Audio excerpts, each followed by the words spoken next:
வா. என்ன ஆசிம் ஃபஜர் தொழுகைக்கு ஹெல்ப் பண்ணியா? அவன் இவ்வளவு சீக்கிரமா எழுப்பினா எக்ஸாம் ஹால்ல போய் தூங்குவான். நான் 5 minutes கழிச்சு எழுப்புறேன். இது ஃபஜர் தொழுகைக்கு ஹெல்ப் பண்ணா எக்ஸாம் ஹால்ல போய் தூங்குவாங்களா?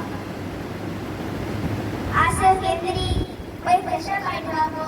அம்மா போஸ்ட் போட்டு வச்சிருக்கேன், குடிச்சிட்டு படிக்கணும். ஆசிம் ஃபஜர் தொழுகை முடிய இன்னும் 5 நிமிஷம் தான் இருக்கு. சீக்கிரமா போய் தொழுதுட்டு படிப்பா. இஷாவோட கூட சேர்த்து ஃபஜர் தொழுகலாம். இப்ப போய் படிப்போம். யா அல்லாஹ், இவங்க 2 பேரும் நல்லா மாட்டிருக்கீங்க. நான் படிக்கவா தொழுவா? சரி படிக்கணும். இப்போ உங்களுக்கு என்ன, டீயா காஃபியா? நீ போடுற டீயா காஃபியான்னு தெரியாம தானே இவ்வளோ நாள் குடிச்சிட்டு இருக்க. ஏன்ட்டு வந்து கேட்டா எனக்கு என்ன தெரியும். உங்களுக்கு ரொம்ப கொழுப்பு தான். நீ போடுற சாப்பாடுல கொழுப்பு எழுதிச்சு.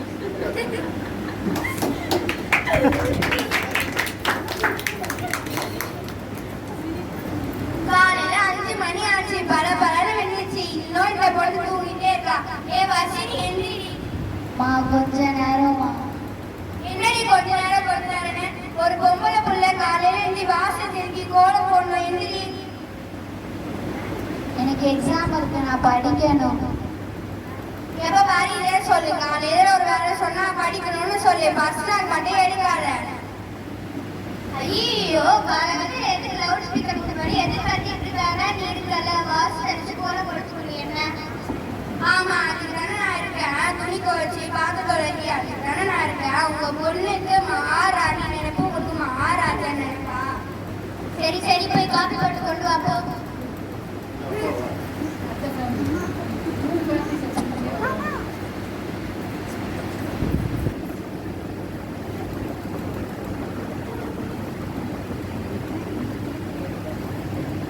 ரட்சிகா ஏஞ்சிரு, டைம் 5 o'clock ஆயிடுச்சு. அம்மா 5 minutes மா. ரட்சிகா ஏஞ்சிரு. அம்மா 5 minutes மா. ரட்சிகா எக்ஸாம் இருக்கு, போய் படிக்கணும். ஆமா மம்மி எக்ஸாம் இருந்துச்சு, நான் போய் படிக்கிறேன்.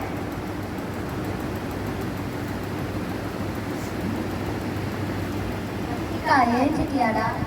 ஏச்சிட்டா. சரி, நீ போய் கிச்சன்ல இருக்க வேலையை பாருங்க. ரட்சிகாவுக்கு ஒரு நேரம் படிக்க வைக்க. 1 hourல அங்கே முடிச்சுட்டு இங்கே போய் ஆஃபீஸ்க்கு ரெடி ஆகும். அதுக்கப்புறம் நான் அவளை பார்த்துக்கிறேன்.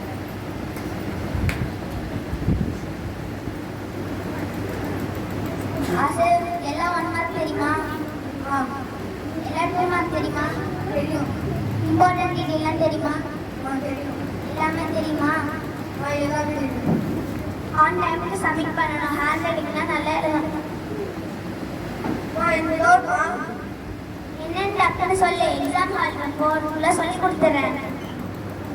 சொல்லிக்கிறேன் டீச்சர். அது என்ன இப்போ போய் ஸ்கூலுக்கு இருக்கிற வழியை பாரு.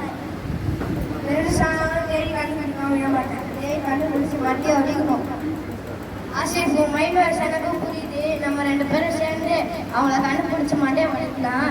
அதெல்லாம் இப்போ மனசில் வச்சுக்காம எக்ஸாம் நல்லா எழுந்து போகும்போது துவா ஒதுக்கி கிளம்பு. ஏ வசதி சாப்பிடவா?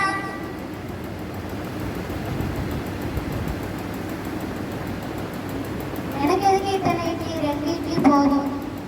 ஆமா நீ 2 இட்லி சாப்பிட்டு மயக்க போட்டுடலாம். அதானே உன் வேலை. சரி சரி அது ஸ்கூலுக்கு டைம் ஆச்சு, சாப்பிட்டு கிளம்பட்டும். ஃபர்ஸ்ட் ரேங்க் கேட்கலன்னா இது ஒரு தட்டு ட்ரெயின். ஐயோ, நம்ம அம்மாவுக்கு நம்ம ஃபர்ஸ்ட் ரேங்க் எடுக்கணும், இல்லைன்னா வேலை செய்யணும். அதை தவிர ஒன்றுமே தெரியல. வர்ஷினியோட மைண்ட் வாய்ஸ் எனக்கு தான் புரியுது. உங்க அம்மா படிக்கலான்னு தவிர மற்றபடி எதுவுமே இல்லாம அம்மா ஸ்கூலுக்கு கிளம்பு. ரட்சிகா சாப்பிடவா? சாப்பிடு. அம்மா எனக்கு நாளைக்கு வேண்டாம். உன்னோட ஹெல்த் ரொம்ப முக்கியம். உன்னோட வயசுக்கு நாளைக்கு அது சாப்பிடணும். ஓகேம்மா எனக்கு 3 போதும். சரி, பேப்பர் வந்தோடனே அதை ரிலாக்ஸாக படிக்கணும்.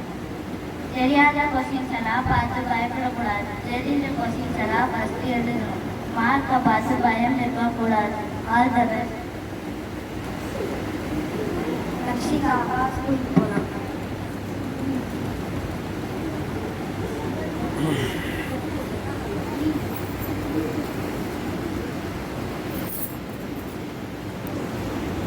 என்ன நம்ம மட்டும் நல்லா இருக்கு, இவன் மட்டும் பிரைட்டாக வரா. நீங்க எப்படி இவ்வளோ ஃப்ரெஷ்ஷாக இருக்கான்னு தெரியல.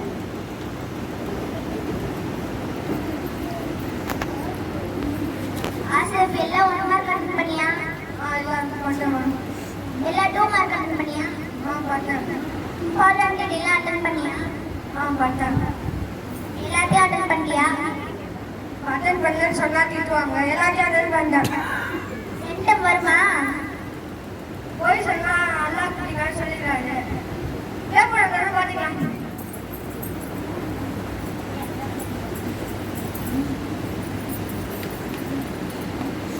அம்மா நான் வந்துட்டேன். வந்துட்டியாடி? 100 மார்க் எடுத்துவியா? சரி போய் பேக் வச்சுட்டு சாப்பிட்டுட்டு பாத்திரம் கழுவுவோ. அம்மாவுக்கு எனக்கு வேலை சொல்லணும்னா தூக்கமே வராது. என்னடி முணுமுணுக்கிற? ஒன்றும் இல்லைம்மா, வேலை செய்யறேன்னு சொன்னேன். சரி போ.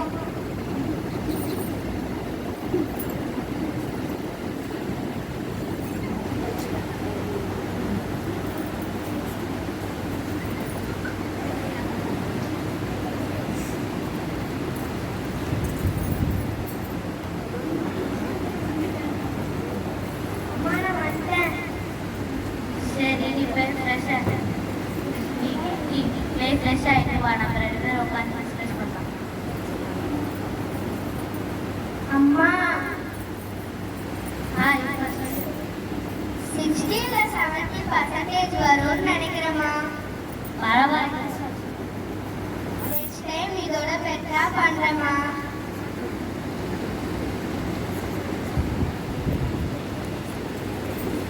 டீச்சர் உட்காருங்களா? உட்காருங்க. ஆசிரியர் விசா சொல்லி டைம் ஆச்சு, வாப்பா என் கூட பள்ளிவாசல் போகலாம். பள்ளிவாசல் போனா 1/2 hour ஆகும். நீ வீட்லயே படி. வரும், நம்ம போய் படிப்போம். உங்க அம்மாவுக்கு உலக கல்வியோட மாற்று கல்வி தான் ரொம்ப முக்கியமாக போச்சுக்கோ. எல்லாம் ஒரு நாள் அதையும் புரிய வைப்பான்.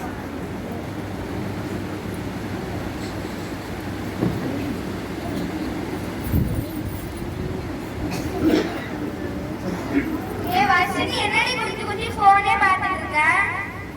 ஃபோனில் படிச்சுட்டு தாம்மா இருக்கேன். இதில் தான் என்னோட எல்லா நோட்ஸுமே இருக்கு. எங்க காலத்துலனா போனே இல்லை. எங்க வாத்தியார்ல போன்ல தான் எழுதி போடுவாங்க. அதை பார்த்து நாங்க நோட்ல தான் எழுதணும். அப்படி எழுதுறேன்னா குச்சி வச்சே அடிப்பாங்க. எங்கள் டீச்சர்லாம் குச்சி வச்சு அடிச்சாங்கன்னா நான் போலீஸ்கிட்டயே சொல்லிடுறேன். உங்களை ஏதாம்மா நீங்கள் என்னை குச்சி வச்சு அடிச்சிங்கன்னா நான் போலீஸ்கிட்டயே சொல்லிடுறேன். என்னடி பூச்சாண்டி காட்டியா? எந்த போலீஸ் என்ன பிடிச்சிட்டு போயிடான்னு பார்க்கலாம். அப்பா வந்துட்டு எப்போ பார்த்தாலும் அவளை திட்டிகிட்டே இருக்குதான் வேலையாக போச்சா? அமைதியாவே இருக்க மாட்டியா? சரிமா என்ன படிச்சேன் அப்பா கிட்டன்னு சொல்லு. அம்மா பேசுறதுல எல்லாத்தையும் மறந்துட்டப்பா, படிச்சுட்டு வந்து சொல்றேன். சரி போ. எஸ்கேப் ஆயிட்டேன்.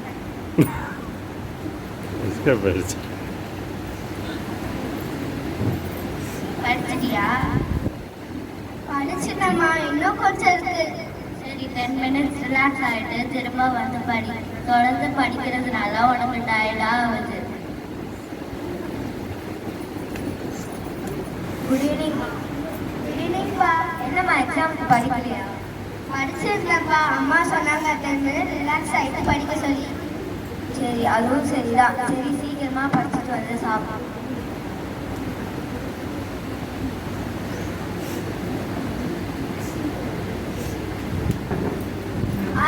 சாப்பிட்டு போய் தூங்கு. மார்னிங் மேக்ஸ் போடணும். நாளைக்கு கம்ப்யூட்டர் எக்ஸாம். நான் இப்போ எல்லாத்தையும் ஃபஸ்ட்டு மார்னிங்கே கொஞ்சம் மேக்ஸ் போடலாம். ஈவினிங் போடும்போது ஈஸியாக இருக்கும். இதான் எங்கள் டீச்சர் சொல்லி கொடுத்துருக்காங்க. அதான் நானும் உனக்கு சொல்லி கொடுக்குறேன். உங்களுக்கு சொல்லி நான் டீச்சர்லாம் யாருமா? அது ஏதாவது உனக்கு போய் சாப்பிட்டு தூங்குற வழி. வெறும் சொன்னா அவங்களை ஜெய் கண்டுபிடிக்க விட மாட்டேன். சரி இப்போ மைண்ட் வாய்ஸ் எனக்கு புரியுதுப்பா. நம்ம 2 பேரும் சேர்ந்து அவங்கள கண்டுபிடிக்கலாம். சரி, அதெல்லாம் இப்போ மனசில் வைக்காம நம்ம படித்ததெல்லாம் சக்தி கொடுக்க வேண்டியது அல்லாவோட பொறுப்பு தான். அதனால எதையும் மனசில் வைக்காம அல்லாஹ் மட்டும் மனசில் வச்சுட்டு தூங்குவாங்க. இவ்வாறு தான் ஒவ்வொரு வீட்டிலும் நடந்து கொண்டிருக்கிறது.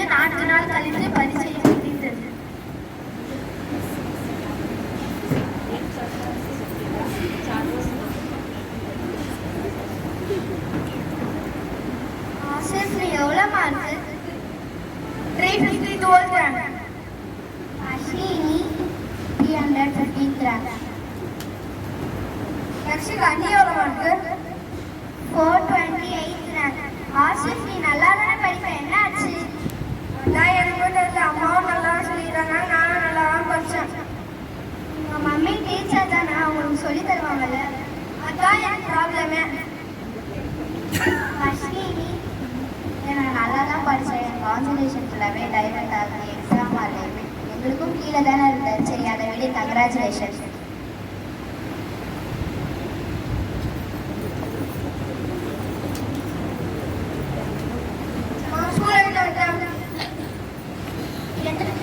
என்ன மார்க்? எத்தனாவது ரேங்க்கு? 350 மார்க் வந்துடுறாங்க. பேப்பரை காட்டு.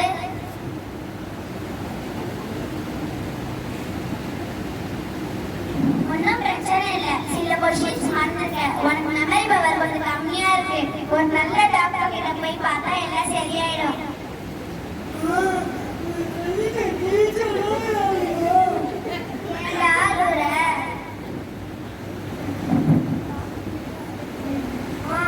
அந்த மிஸ்ஸஸ் டெய்லி வந்து போய் வாங்கவோ மாட்டோமா?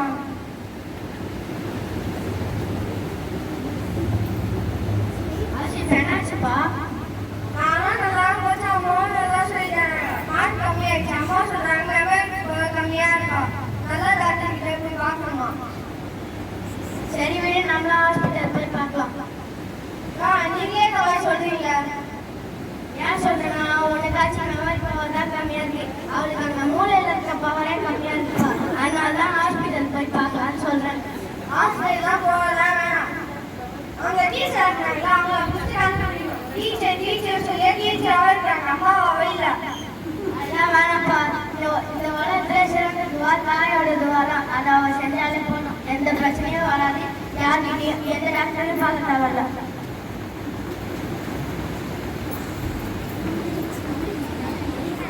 அம்மா வந்துட்டியாடி? என்ன மார்க்? எத்தனாவது ரேங்க்? 15வது ரேங்க்குமா. என்னடி நீ 15வது ரேங்க் இருக்க? ஒழுங்கா வீட்டு வேலை செஞ்சா வீட்டு வேலையோ செய்ய மாட்டேன், படிச்சு ஃபர்ஸ்ட் ரேங்க் எடுத்துனா ஃபர்ஸ்ட் ரேங்க் எடுக்க மாட்டேன்.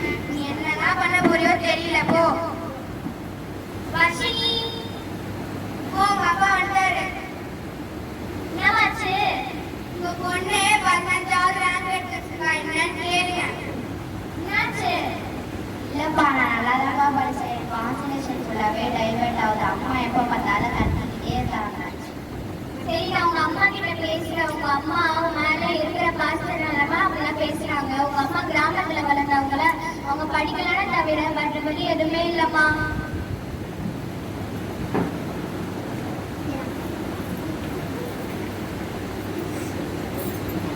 அம்மா நான் வந்துட்டேன். அம்மா நான் எழுதுறேன். வெரி குட், நீ இன்னும் நல்லா வருவ. சரி, உனக்கு என்ன ஸ்பெஷல் வேணும்? ஒன்றும் வேணாம்மா, அப்பா வந்தோடனே அப்பா கிட்டே சொல்றேன். லக்ஷிகா, அப்பா நான் 8th ரேங்க் வாங்கியிருக்கேன்ப்பா. வெரி குட்மா, இன்னும் ட்ரை பண்ணா நீ ஃபர்ஸ்ட் ரேங்க் கூட வாங்க. நெக்ஸ்ட் டைம் பெட்டரா பண்ணேன்ப்பா.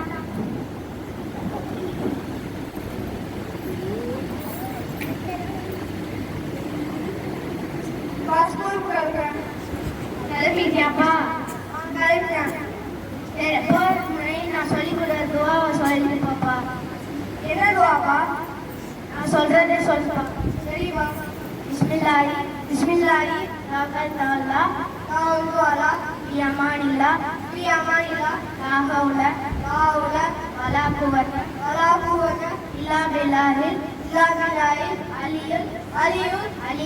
அலியுல். இந்த துவா தான்ப்பா உன்னை காலையிலேருந்து சாயந்தரம் வரையும் பாதுகாக்கும். நீ வீட்டுக்கு வர வரையும் உன்னை பாதுகாக்க வேண்டியது அல்லாவோட பொறுப்பா. அதனால தான் சொல்றேன், இந்த துவாவை ஓதிட்டு கிளம்பணும்.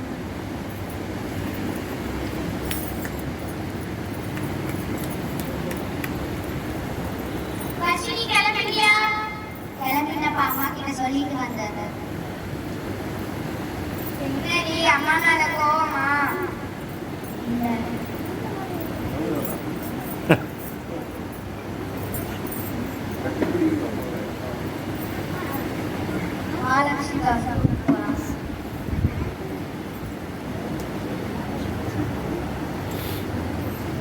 நீங்க வந்து ஸ்கூல் பஸ் வந்து அதனால 3 பேரும் நடந்துதான் தான் போறாங்க. வர்ஷினி அம்மா வந்து நீ வா நான் கூப்பிட்டுக்கிறேன்னு சொல்றாங்க. அதே ரஷிகா அம்மாவும் சொல்றாங்க. ஆசிக் அம்மா நான் ஸ்கூல்ல பிஸியா இருக்கேன்னு சொல்றாங்க.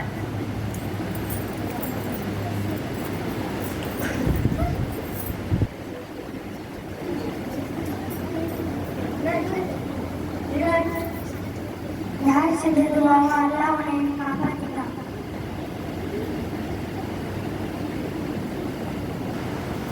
என்னாச்சு?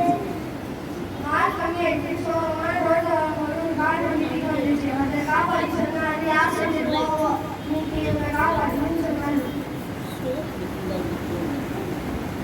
ஆசிக் என்னாச்சுப்பா? ரோட்ல சொன்னா நடந்து போயிட்டு இருந்தான். நான் மார்க் கம்மியாயிடுச்சுன்னா அப்போ ஒரு கார் இவனை இடிக்கிற மாதிரி வந்துச்சான். ஒருத்தர் காப்பாத்திட்டு சொன்னாராம். யார் சொல்லிடுவாவோ தெரியல, எல்லாம் காப்பாத்திட்டாங்க. நான் உனக்கு எத்தனையோ வாட்டி சொல்லியிருக்கேன், இந்த உலகத்தை படிச்சது அல்லா தான். இந்த உலகத்துல இருக்க எல்லாவற்றிற்கும் அல்லா தான் பொறுப்பு. ஆனா நம்மலாம் அதை மறந்துட்டு உலகத்துக்கு பின்னாடி ஓடிட்டு இருக்கோம். இந்த உலக கல்விக்கு காசு கிடைக்குது, ஆனா மார்க்க கல்விக்கு அது இல்லை. அதனால எல்லாரும் அவ்வளோ முக்கியத்துவம் கொடுக்கறது இல்லை. நம்ம எவ்வளோக்கு எவ்வளோ அல்லாவுடைய நெருக்கமும் பாதுகாப்பும் தேடி சென்றோமோ அவ்வளோக்கு அவ்வளோ அல்லா நம்ம துனியாவோட கல்வியோ லேசாக்கி தருவோம்ப்பா. என்னை மன்னிச்சுங்க, எனக்கு முடிஞ்சிருச்சு. நீ திருந்திட்டியா? இனிமே உன் கூட சண்டை போடுறதுக்கே வழி இருக்காது. என்ன இருந்தாலும் நீ ஒரு நல்ல டீச்சர் தான். உண்மையிலேவா? என்ன செய்ய வேண்டியதா இருக்கு? கொஞ்சம் ஐஸ் வைக்க வேண்டியதா இருக்கு. இந்த உலகத்துல மாற்று கல்வியும் உலக கல்வியும் ரெண்டுமே நம்ம பிள்ளை கிடைச்சா இந்த சமுதாயத்துல நல்லவனாக உருவாகுவான்.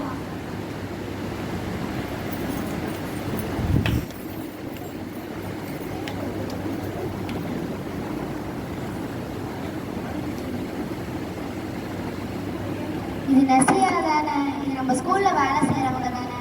ஏன் நெசியா இவங்களை கைப்பிடிச்சிருக்கா? போய் கேட்போம். நெசியா, இது யாரு? எங்க அம்மா. உங்க அம்மாவா? ஆமா வர்ஷினி. உங்க அம்மா படிக்கலைன்னா உனக்கு கஷ்டமா இல்லையா? உங்க அம்மாவால உனக்கு பாடம் கூட சொல்லி தர முடியாது. உங்க அம்மா இந்த வேலை செய்யறதுனால உன்னை சரியா கூட கவனிச்சுக்க முடியாது. நீ எப்படி இவ்வளோ நல்லா படிக்கிற? உன் கான்சன்ட்ரேஷன் எதுவுமே டைவர்ட் ஆகலையா? இல்லை, எங்கள் அம்மா செய்கிற வேலையை நினச்சி நல்லா படிக்கிறேன். எங்கள் அம்மா படிக்கிறனால எனக்கு குப்பை இல்லை, அவங்க படிக்கிறனால என்னை நல்லா படிக்க வைக்கிறாங்க. நம்ம அம்மாவும் அவங்க படிக்கலன்னு சொல்லிட்டு தானே நம்மளை படிக்க வைக்கிறாங்க. வா வர்ஷினி போகலாம். அம்மா என்னை மன்னிச்சிடுமா? ஏன்னா இனிமே நீ என்ன சொல்றியோ அதே நான் கேட்குறேம்மா.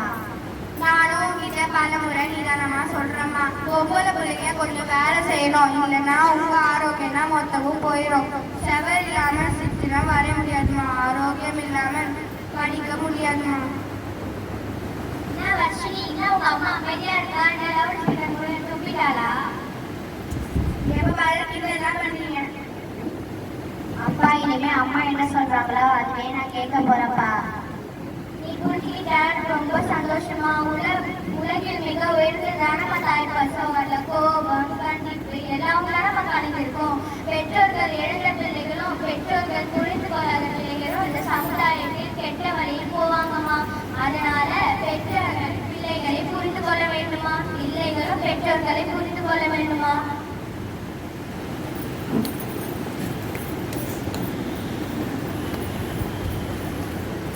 ரட்சிகாவா போலாம். மாதிரி அப்பாவும் அம்மாவும் எனக்கு கிடைச்சது அதே மாதிரி ஒன்றும் மாதிரி சொல்ற பேச கேட்கிற பொண்ணு கிடைச்சது எனக்கும் கிஃப்ட் தான். குடும்பம் சமூகத்தின் ஓர் அங்கம். மகிழ்ச்சியான குடும்பம் இந்த சமூகத்திற்கு நல்ல பாடமாக அமையும்.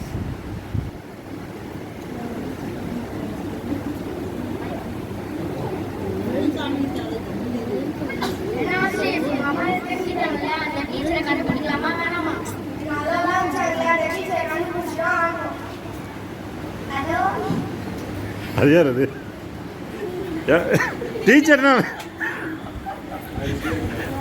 மண்டையில் அடிக்கிறதுக்கா முதல்ல சொல்லியிருந்தான். ஆ சரி, ஓகே. அப்புறம்